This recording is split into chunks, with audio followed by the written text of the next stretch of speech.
అలా ప్రణవ్ గడు పిలిచాడని బయటికి వెళ్ళాను. ఈ ప్లేస్ పేరు వచ్చేసి మకావ్. దీంట్లో నిజంగా ఒక మకావ్ బొమ్మ కూడా ఉంది. ఇది చూశాక కనీసం నెలకొకసారైనా ఇలా బయటికి వెళ్ళడం చాలా అవసరం అని నాకు అనిపించింది.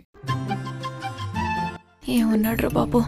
చికెన్ వింగ్స్ తిన్నాం, పిజ్జా తిన్నాం, చికెన్ గోంగూర బిర్యానీ చెప్తే పన్నీర్ తెచ్చాడు. సరే ఇవాళ మనకి ఇదే తినాలని రాసి పెట్టుందేమో అని చెప్పి పన్నీర్ గోంగూర బిర్యానీ తిన్నాం. ఫుడ్ టేస్ట్ ఎంత బాగుండిందంటే కడుపు నిండిపోయింది కానీ ఇంకా తినాలనిపిస్తా ఉంది. లులు మాల్లో సెక్యూరిటీ ఆఫీసర్ జాబ్ కోసం అని చెప్పి క్లీన్ షేవ్ చేసి హెయిర్ కటింగ్ చేయించాను. అక్కడ 12 అవర్స్ డ్యూటీ. నేనైతే జస్ట్ సెక్యూరిటీ వాళ్ళని మానిటర్ చేయడమే అనుకున్నాను. అక్కడ ఆల్మోస్ట్ ఒక 20 రిజిస్టర్లు ఉంటాయి. సినీ పోలీస్ నుంచి సూపర్ మార్కెట్ దాకా అంతా హెడ్ కౌంట్ చేసి లేడీస్ ఎంతమంది, జెంట్స్ ఎంతమంది, సూపర్వైజర్స్ ఎంతమంది, స్టాఫ్ ఎంతమంది, ఎన్ని వెహికల్స్ వస్తున్నాయి, ఎన్ని వెహికల్స్ వెళ్తున్నాయి, ఇలా అన్ని లిస్ట్ రెడీ చేయమన్నారు. అంత కష్టం ఫిల్మ్ మేకింగ్ మీద పెడితే చాలా హైట్స్ వెళ్ళొచ్చని మానేశాను. సో 1 డే సీఎం లాగా 1 డే సెక్యూరిటీ ఆఫీసర్. ఇది జస్ట్ వాకింగ్ తో చేసిన బాడీ. జిమ్ కూడా స్టార్ట్ చేసి ఎన్ని ప్రాబ్లమ్స్ వచ్చినా షార్ట్ ఫిల్మ్స్ మీద, సినిమాల మీదే పనిచేద్దాం అనుకుంటున్నాను. Best of luck.